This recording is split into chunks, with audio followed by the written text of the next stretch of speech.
बिस्मिल्लाहिर्रहमानिर्रहीम। हादसों से भरी ज़िंदगी में फिर एक वाक़या लेकर हाजिर हूँ। ये कुछ मिनट की वीडियो आपकी ज़िंदगी बदल सकती है। दिसंबर की एक सुबह मेरे घर कुछ लोग मुझसे मिलने आए हुए थे।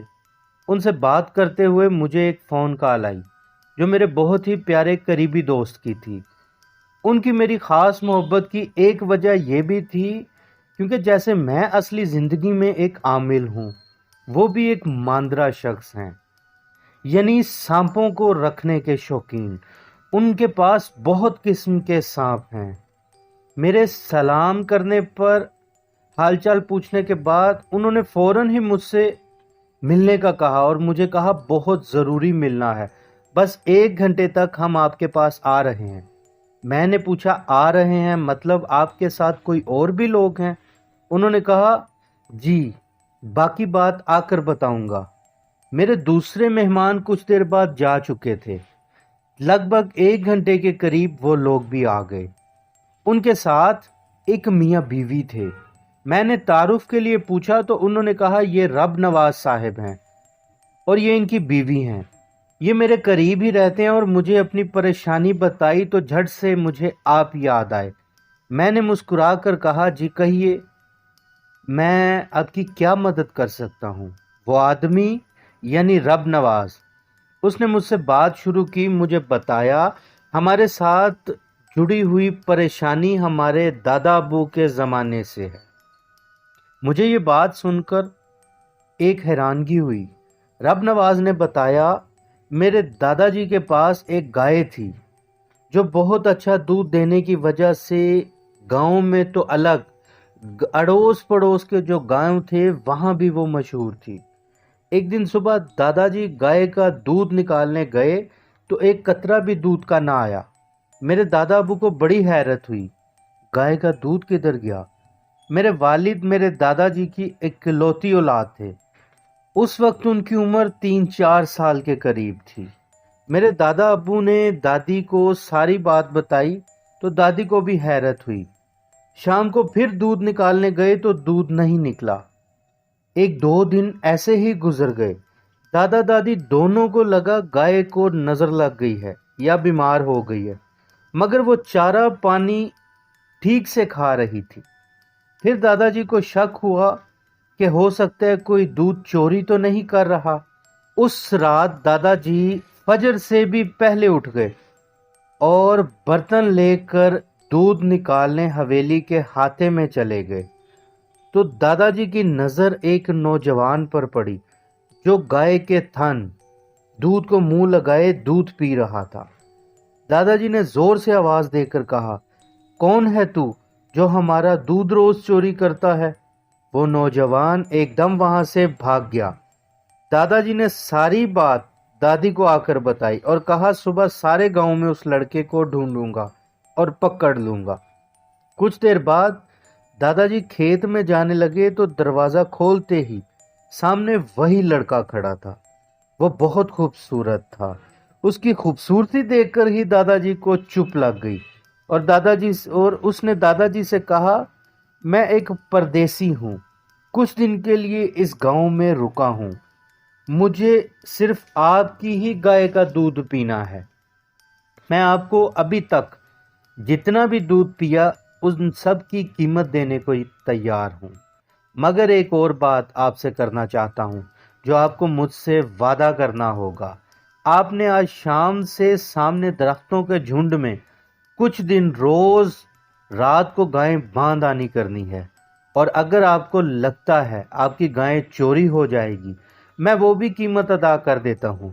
ये कहकर उसने सोने के बहुत सारे सिक्के दादाजी को दे दिए जिनसे 10 गायें आ सकती थी, और दादाजी से कहा आपने बस गाय के चारे खाने पीने का पूरा ख्याल रखना है।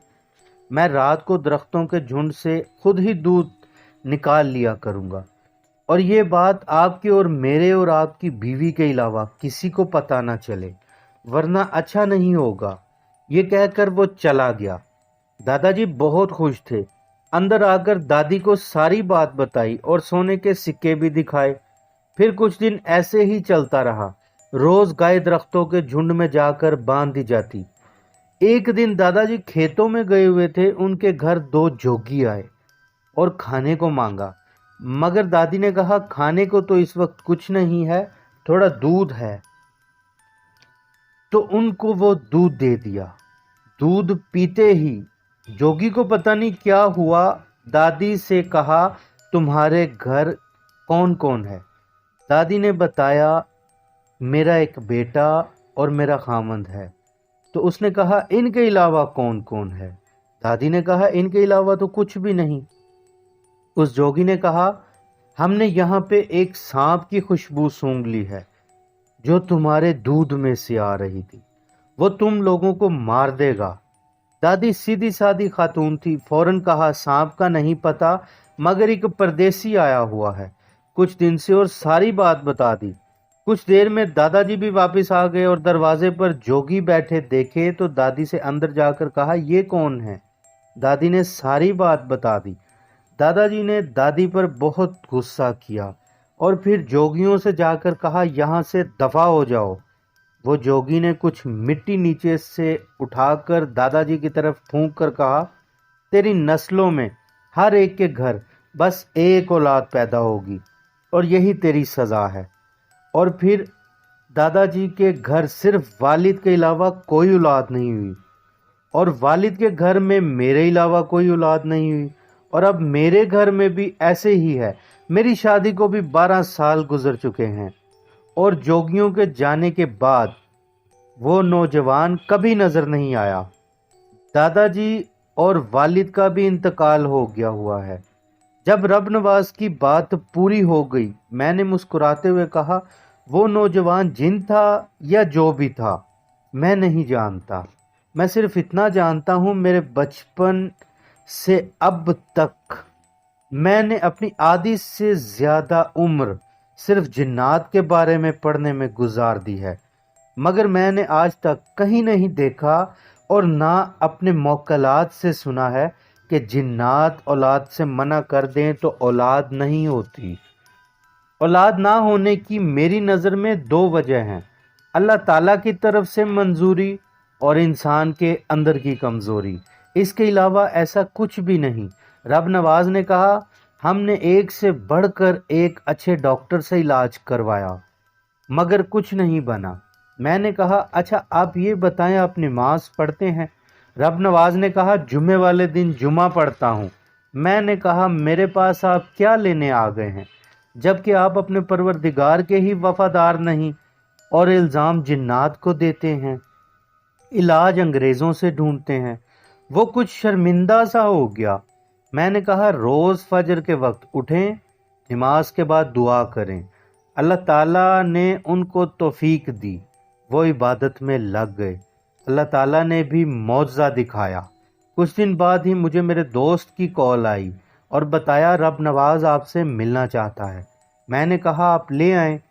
जब मेरे पास आए इंतहाई खुश थे और खुशी से बताया अल्लाह ताला ने हमारी फरियाद सुन ली है, मेरी बीवी उम्मीद से है। फिर कुछ अरसा बाद पता चला कि एक नहीं रब ताला की ज़ात ने रब नवाज को ट्विंस दिए, यानी जुड़वा बच्चे दिए। मैं खुद भी ये सुनकर बहुत खुश हुआ। हमारी असल कामयाबी अल्लाह से रजू में है। आप भी कमेंट्स पे जो पूछना चाहें पूछ सकते हैं, ये सदका जारिया है।